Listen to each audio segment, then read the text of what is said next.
What is going on, everybody? Welcome back to another week of Hero or Zero here on the Heroes for Hire podcast. My name is Shaun Meehan, and joining me as always is man who has an incurable fear of being introduced, Mr. Ciara Lawler. Hi. Well done. We're all proud of you, Conor. Improv. Yes. Improv. It's been a while since I did one of those. I'm sorry. Tough to do an improv with no talking on an audio platform. It is. You really put that challenge upon yourself. It was a lot of acting. It was more so physical that nobody could see, but you could see it. The performance was for the ages. It really was. You are the Daniel Day-Lewis of this podcast. I was really a character. But Conor, for those that might not be aware, could you tell the good people at home what Hero or Zero is all about? So Hero or Zero is the show where every single week we choose one comic book character, and they could be good, they could be bad. And we generally just give you a bit of a rundown of everything to do with that character. Now, I normally choose DC characters, and Shaun normally chooses Marvel characters. And so last week I did Captain Atom, who was, I think, possibly one of the most powerful characters we've ever done. Very powerful for a character I knew nothing about. And so I'm very interested this week who you've chosen from Marvel to come in to back it up. Well, I actually, to be fair, he probably could at certain points in the comics. But this is a character that we have mentioned so much across Movie Mondays and across various Hero or Zeros that I've done over the last 3 or 4 years. And it's so much so that I didn't know if I had covered this character already. Had to use the handy search function on the Heroes for Hire website. No, the what website? Oh, the Heroes for Hire website. What's the URL on that? It's heroesforhire.ie. You can search all the Hero or Zeros really easily there. I use it literally every week to do this. I panic every week. I'm like, did we do that? I'm like, surely I'm going to do Doctor Doom twice, aren't I? And past Connor's a dickhead. He's done them all. He's took all the good ones. But I looked it up. I haven't done this guy. Okay. So this week, Conor, I am covering Gambit. You've never done Gambit? I've never done Gambit. What? I was as surprised as anyone. He briefly appeared in some of the X-Men reports I've done. The Rogue report he featured fairly heavily in. Yeah, okay. But now tell me if I'm wrong, but I don't think I've done Gambit. The website doesn't think I've done Gambit. If the website doesn't have him, that's every episode, so I'm assuming you haven't done him. Yeah, and there was stuff in this report where I was like, oh, I didn't know that. So I really hope I haven't done this before. Through osmosis, maybe we thought we had done it, but I don't know. I think we broke it down when all the Channing Tatum Gambit stuff was happening. I think because we did a of bit Taylor of a Kitsch. Taylor Kitsch. And we talked about him in the Wolverine Origins report we did on the Patreon. Yes. But here's a report on Gambit. I hope you like it the second time around. So, abandoned at birth because he was born with burning red eyes. The mutant child that would one day become Remy LeBeau was kidnapped from his hospital ward by members of the New Orleans Thieves Guild, who referred to the child as Le Diable Blanc, the White Devil. Okay. Few questions. One, why are the Thieves Guild just robbing babies? I have the very next sentence. Okay. They believed. Oh, okay. He was the child that had been prophesied to unite the warring guilds of New Orleans. Of course. The famous prophecy we all know and love. So you know how every so often I'll just pepper a bit of Marvel world building into these reports? Yeah. There's two big factions in the underground street crime in New Orleans in Marvel Comics. Those being the Thieves Guild and the Assassins Guild. Okay. And they have little cells all over the country, but they have been fighting for years and years and years and years and years. And so the belief is that the child will be born and he will unite. He'll be full of midichlorians. Yeah. Oh no, Conor. It's a different origin story. And he'll bring balance back to the Thieves Guild. So, in a way, yes. Okay. Soon after this, Remy was placed in the care of a gang of street thieves who raised the child and taught him the ways of thievery. When he was around 10 years old, Remy attempted to pick the pocket of Jean-Luc Lebeau, who was the head of the Thieves Guild. Impressed Jean-Luc took the boy off the streets and adopted him as his own son. Oh, okay. It's kind of like who was boosting the wheels off the Batmobile? Oh, Jason Todd. Jason Todd. It's kind of like a Jason Todd Batman thing where he's like, that took a lot of balls. I'm bringing you in. Yeah, okay, that's fair enough. And so that's where he got the second name. Up until that point, is he just called Remy? Oh, he's Remy and occasionally White Devil. Yeah.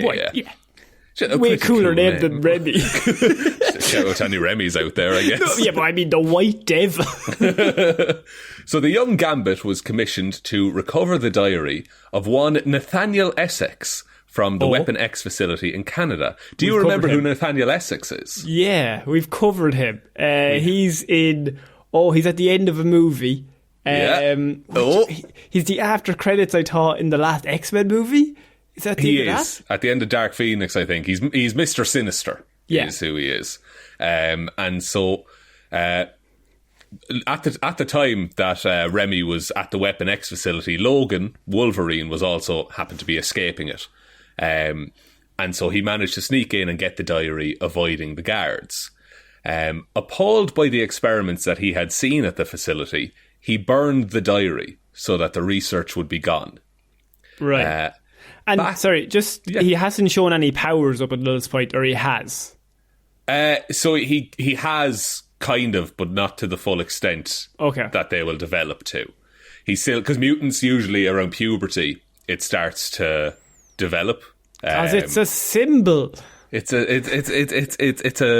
metaphor for many things. Yes. Back in New Orleans, the claim was accepted that the diary cannot be found, but Essex, Mr. Sinister, predicted that they would have a bright future together. So that's just his first interaction with Mr. Sinister, Connor. Hang on. I'm trying to remember the Mr. Sinister's report. Is he in the team that goes to the future or the past to fight him? That's his first interaction with Mr. Sinister.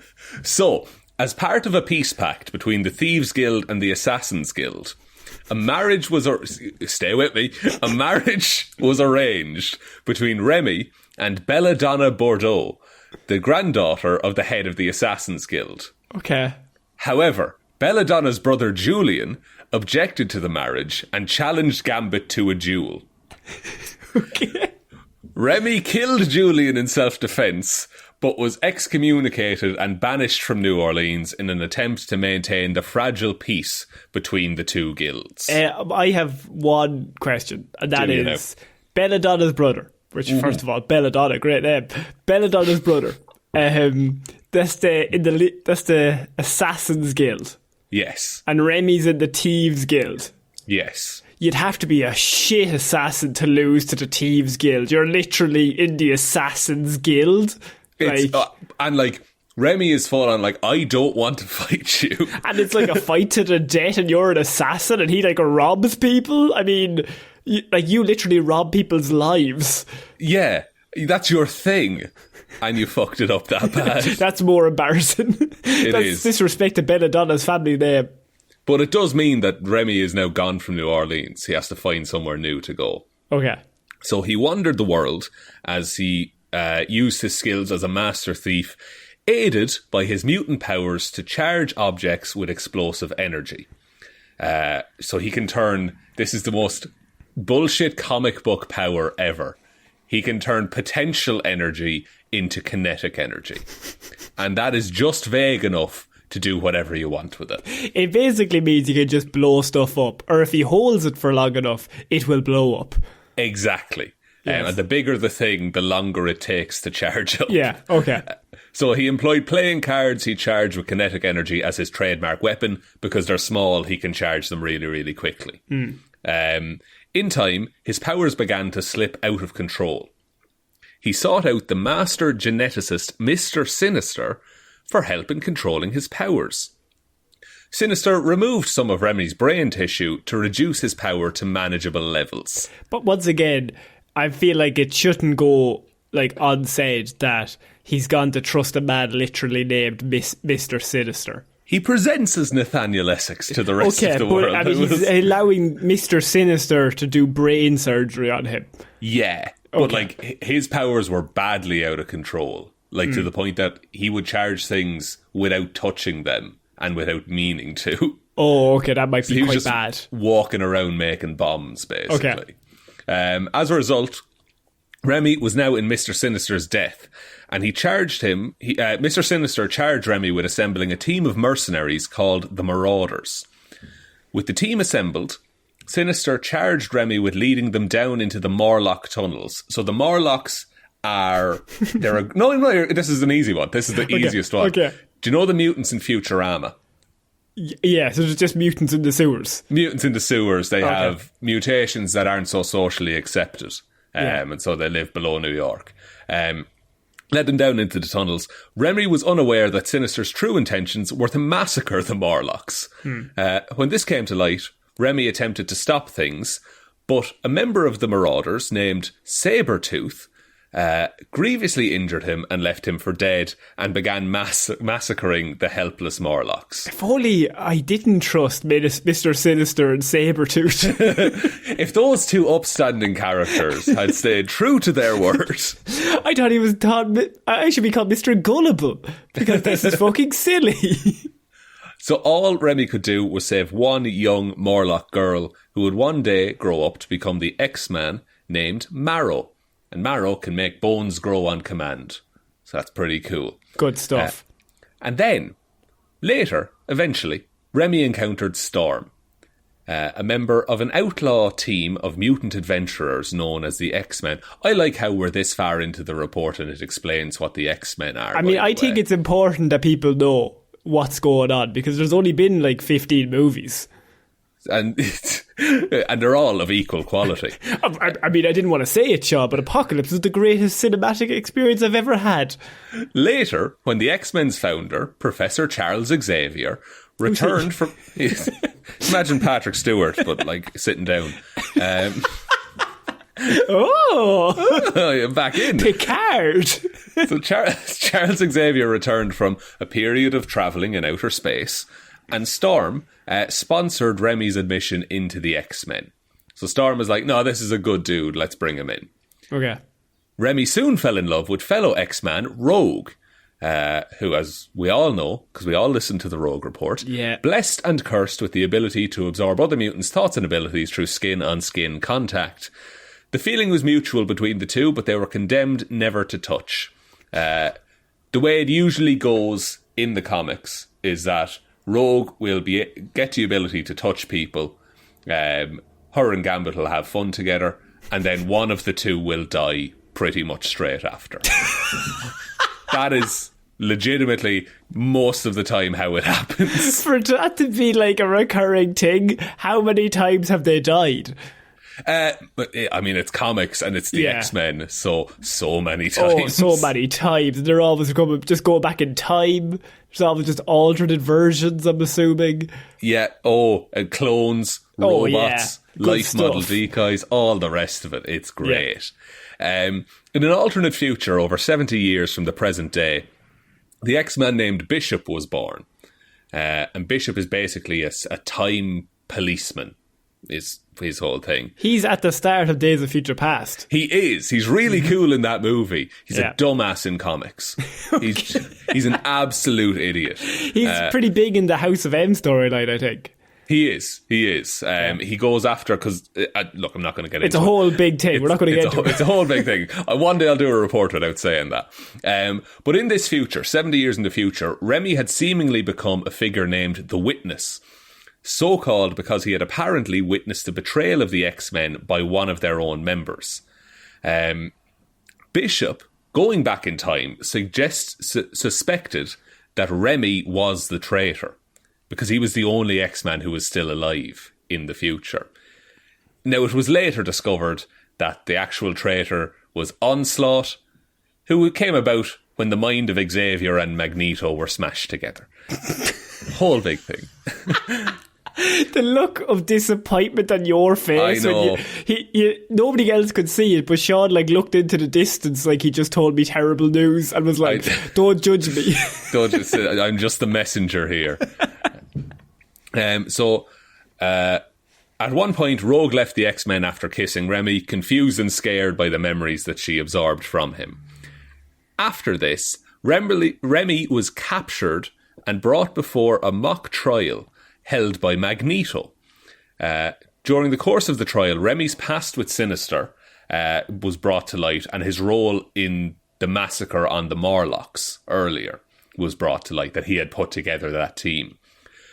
As a result of this, he was cast out of the X-Men and was abandoned in the frozen wastes of Antarctica by Rogue. Not just fucking about. They couldn't just let him walk out the door. They could have sent him just to the other side of the country. No, Antarctica, and you've no way home. You don't even have a mobile phone on you. Don't even try to order an Uber. It's not coming. No, and so nearly starving to death, Remy made his way across Antarctica, and he... Here we go. Please bear with me. Yeah, I'm with you so far. He's in Antarctica somehow, but yeah, go on. He came across the psionic essence of a dead mutant named Mary Purcell. Oh, no, he didn't. He did. Fucking Mary Purcell. She lives in the village next to me. I know so many Mary Purcells. Fucking Mary Purcell. Do you want to know Mary Purcell's powers? Oh, I mean, I'm assuming it's just making a good home-cooked dinner, maybe looking after the grandsons. What's the story? She's a ghost. Just a fucking ghost. That's just her power. She's just a ghost. Yeah, and so Mary, the ghost, bonded with him, giving him enough strength and energy to survive until he reached the Savage Land. What, bonded emotionally, or bonded she just possessed him? Yeah, well, look, fair enough. Not over stories or anything. Not over shared experience or anything like that. But he made his way to the Savage Land, which for the uninitiated... This is great. This is great that you're doing all of this in one report. I know. Please, go on. There is a small section of Antarctica in Marvel Comics. We all know, Sean, we all know Antarctica. We're all with you so far. As everyone who doesn't know what you're about to say, we're with you. Go on. What's next? And in this section, this circle of Antarctica is a tropical jungle where all of the dinosaurs are still around. Did you say tropical jungle with dinosaurs? Tropical jungle, yeah, in the middle of Antarctica, yeah. How did that go? Dinosaurs still around. No, it's there, you know. Who can say? It's a mystery. And he's bonded with a ghost. Bonded with a ghost still at the time, yeah. Okay, cool. Yeah, just look, now we all know what the Savage Land is. There, Remy struck a deal with the enigmatic being known as the New Sun. In exchange for passage back to America, Remy would run errands for the New Sun. So, Remy then returned home and encountered the X-Men, because he was trying to steal the Crimson Gem of Cyttorak, which is what gives the Juggernaut his powers. This is why I feel like we've talked about Gambit so much, because he interacts with every corner of the Marvel universe. He's involved in everything simultaneously. Yeah, he has so many fingers in so many pies. When he encountered the X-Men, he agreed to return to the team for his self-respect and for his love of Rogue. However, Mary began to threaten Remy and his friends if he didn't agree to stay with her forever. If you don't clean up your room, Gambit, I'm good. I'll feckin' clean you now in a minute, right? Fucking watch yourself. Full Irish mammy on him. She's cooking up a stew on the side. So, Mary tried to force him to merge with her to become a new hybrid life form.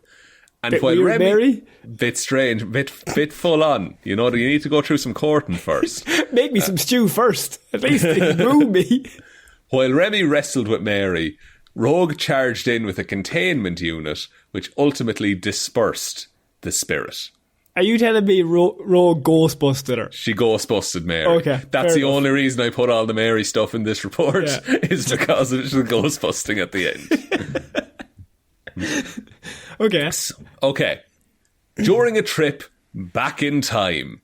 Oh, good.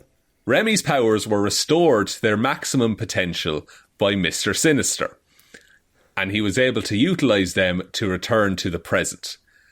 So, Remy at full power, Gambit at full power, can travel through time by turning himself into pure kinetic energy and moving through time. But he can't. Surely he can't go back in time using that energy. It doesn't make any sense.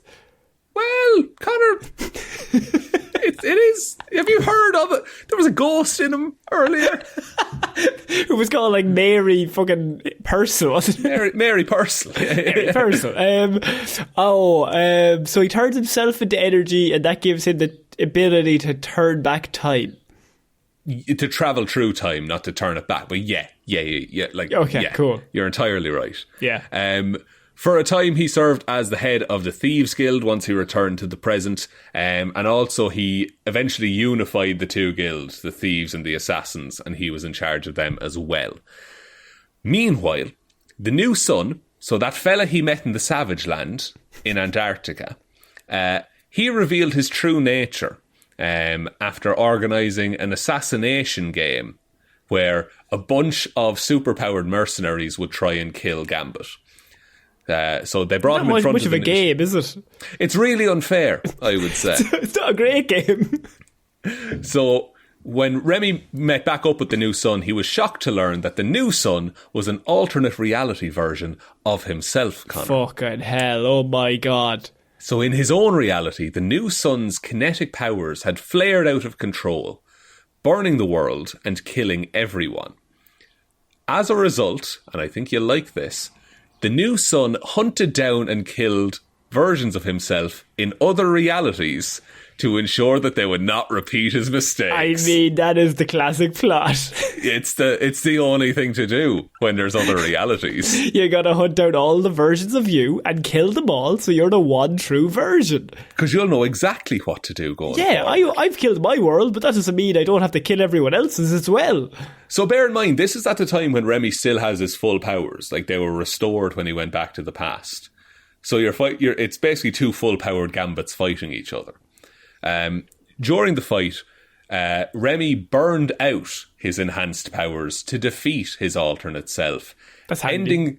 Ending the threat of the new son, also ending the threat of Gambit accidentally destroying the world. I'll tell you now, that is a lovely, nice, neat little bow. Put a fucking bow on that, boys. We've created this plotline. Well, he fought too much, and now he's back to normal. He's back to the level that was manageable before. Yes! And so, with that, Connor, we are on to powers and abilities. Okay. Remy has the power to take potential energy stored in an object and convert it to kinetic energy. Also, you've called him Remy through the whole thing, and I just think of him as Gambit, but Sorry. His name is Remy. His name is Remy, so I can call him Gambit for the sake of easiness. I think like everyone, it's weird where like you learn Gambit, but you don't learn that his name is Remy LeBeau, whereas you learn Wolverine and that's Logan. Yeah, they go by character name first, but like everyone calls him Remy. Like in the comics. Yeah. I think people just know him from like the animated. Yeah. It's the only place to know him from. Yeah. So he prefers to charge smaller objects such as his ever-present playing cards, as the time required to charge them is greatly reduced and they are much easier to throw. The larger the item is, the more time it takes to charge up. It's usually done by skin-on-skin contact. However, at full power, he is able to charge it remotely. He also has dissolution, so he can cause objects to pull themselves apart instead of exploding. So if he's chained up, he can just make the chains disappear, essentially. It's insane. That's not a power. It's a good power. What happened was he got kidnapped probably by fucking Purcell or name, and so Mary kidnapped him, and he gets wrapped up, and they're like, how are we going to write him out of this situation? Like, he's completely tied up. Well, he could he just walked out? What if he just told the chain to stop working? And fucking chains, we've knocked that on the head, lads. We've nailed this. He can also tame his explosive acceleration to scramble the sensory awareness of a person, knocking them out. So he can just fire kinetic energy waves at you, essentially, and make you go unconscious. I suppose that's more believable than the making just things fall apart from looking at them. That sounds a bit more scientific. Yeah. His ability to tap energy also grants him increased speed, strength, reflexes, and reactions, flexibility, dexterity, coordination, balance, and endurance as a side effect. So the usual things that you need to keep up stuff in Marvel Comics. Yeah. He also has static interference, so his body creates natural static because of the energy that's just always around him. So it will interact with cameras and things like that. Vibration emission, so he can make little shockwaves in the ground. By charging his cards, he can use them to slice through objects as dense as solid steel without exploding them. He can also, he can prolong the detonation time of the things that he charges. So he can make grenades that way, essentially. Once again, all this makes perfect sense. I'm with you. It does all fit with the powers. Yeah. I'm not going into the powers he has when he's full powered because they're insane, Connor. And they also probably make no sense. They make no sense at all. He also has hypnotic charm. So Gambit is a very charming man anyway. I'm not really a power, more just like, fucking hell, he's a devil. Well, here's the thing, is that he has subliminal psionic talent, which is channeled through his voice that allows a subtle influence over any sentient mind. The power allows Gambit to compel others to believe what he says and agree with anything he says. So he's like brainwashing people with like the volume of his voice, but like slowly. Pretty much, yeah. Any powerful mind is immune to it. If they know he's able to do it, they're immune to it as well. But he's just he's got the southern drawl kind of thing anyway. But that coupled with just a little bit of psychic energy. He's got the McConaughey. He's McConaughey. He's got the McConaughey. It's just like, come on, man. You can't be mad at me. Hey, now. He is fluent in English and Cajun French. He also knows some Japanese, though he's not very fluent. Why is that there? I don't know. He's a master marksman, so he's extremely skilled in throwing cards, bolas, knives, and balls with great accuracy. He's a master martial artist. His main style is bojutsu, so he fights with a staff or with that. Also, well adept in savate, French kickboxing. You'll remember from the report on Batroc the Leaper. Can I forget it? Can I? Please. Please, give me another few minutes, I might. So he's also a born strategist. Without studying, he managed to prove himself to be one of the greatest strategists of the X-Men. He is as good as Wolverine or Beast in terms of strategy. Jesus. And they would be known, well, Beast anyway, would be known for intelligence. Beast is the thinker. If Gambit is just as intelligent as he is in terms of a battlefield, that's pretty impressive. Yeah, and but Gambit has all the other stuff going for him as well. Then, and on the power grid, then in the Marvel 1 to 7 rating system, they're intelligence of 2, strength of 2, speed of 2, durability of 2, energy projection of 2, fighting skills of 4. That's pretty harsh. I think that's rough on Gambit, but also, he is just a man. I suppose. His energy skills at his usual level, he can make cards, he can make things explode. Energy projection at 2 is absolutely outrageous. I mean, the man throws cards that blow up. But that's all he does, you know. Well, no. Not really. If he holds a building, I think if he held it for long enough, it would blow up. Gambit's there for 2.5 weeks.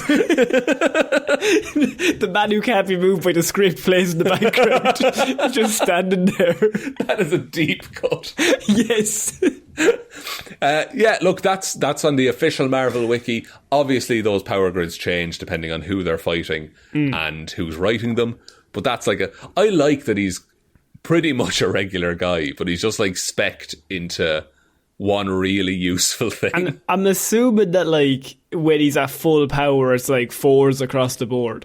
4s to 6s. His speed would be 7 because he can travel through time. Well, yeah, that's it. That makes him be able to teleport and all that energy shit projection, he's also projecting his energy through time, literally. Yeah. So that would also be a 7. Strength, he probably makes his punches with kinetic energy or something like that. Yeah, it's some weird fucked up shit. But he's always intelligence of 2. Just a regular smart man. Out of 7 in the regular one, what they didn't cover was ability to break a chain, 7. Just looking at it. The day we get the chain breaking rating. Handcuffs on him, gone in seconds. You just able to look at them until they stop working.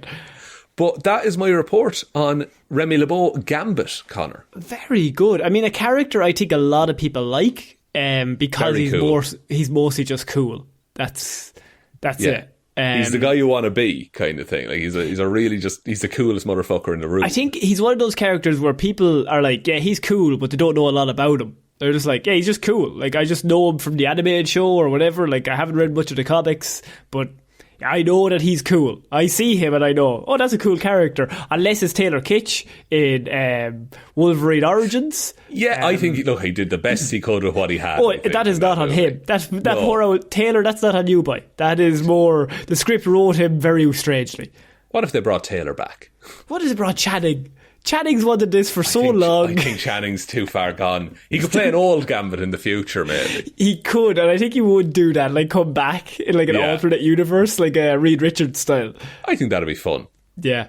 Do you want me to take us out, Sean? Yes, please, Connor. If you enjoyed the show, you can give us a like and review, whatever podcast platform that you're listening to this on. It would really help us out. We do one of these every single week. So if you don't like Gambit, maybe there's another Marvel character or DC character you like. We've covered most of them, to be honest, at this stage. A couple of hundred now at this point. Couple of hundred. So they're all up on the website if you want to go search for them there. We have the Twitter, it's at Heroes for Hire Pod, the 4 is the number 4. Facebook is Heroes for Hire Podcast. Instagram is also Heroes for Hire Podcast. But we do have a Patreon if you want to support the show. And we put up loads of extra content up there. We just recently did, I think, last month's movie, which was Real Steel. And for we my do birthday. a movie review, an extra movie review every single month. And we've also reviewed all of Miss Marvel up there. And all the other Disney Plus shows are all up there, all the reviews. But most importantly, if you could just tell one human being, like just one, okay, that we just exist. For God's sake, just the one, lads. There's too many people that know. It's too big too soon. We're not ready for this. I don't like it. We need to be media trained at this point. Yeah, imagine us on media. That's fucking shit, lads. It would be awful. We couldn't do it. So I think we should leave it there until we'll be back on Monday with Movie Mondays, and next week with Weird News Wednesday as well. But I have been Ciara Lawler. I have been Sean Mead. And we shall see you all next week, guys. Bye. Bye.